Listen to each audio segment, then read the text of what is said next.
اللہ تعالیٰ قرآن حکیم میں ارشاد فرماتا ہے، ترجمہ: آپ فرما دیجئے حکم مانو اللہ کا اور حکم مانو رسول کا، اب پھر اگر تم منہ پھیرو تو رسول کی ذمہ داری وہی ہے جو اس پر لازم کیا گیا، اور تم پر وہ ہے جس کا بوجھ تم پر رکھا گیا،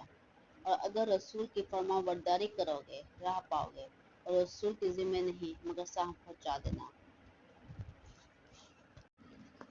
اس آیت مبارکہ میں واضح طور پر حکم دیا گیا ہے کہ اگر تم اللہ تعالیٰ اور رسول کریم صلی اللہ علیہ وسلم کے حکم سے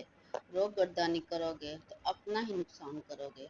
رسول اللہ صلی اللہ علیہ وسلم کی خدمت میں جب منافقین حاضر ہوتے تو قسمیں کھا کر آپ صلی اللہ علیہ وسلم کو یقین دلاتے کہ ہم تو آپ ہی کے اتباع کرتے ہیں، مگر ان کی یہ بات سچ نہیں ہوتی تھی، ان کے قول اور فعل متضاد ہوتا تھا۔ ان منافقین کی اس عادت کو دیکھتے ہوئے اللہ رب العزت نے ان کو حضور اکرم صلی اللہ علیہ وسلم کے ذریعے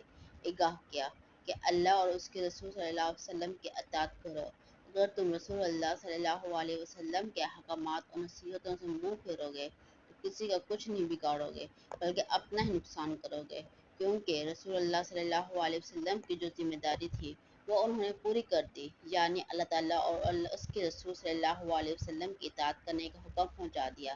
اگر تم رسول کریم صلی اللہ علیہ وسلم کی نصیحتوں پر عمل کرو گے تو سیدھے راستے پر آ جاؤ گے اور آخرت میں بھی نجات حاصل کرو گے۔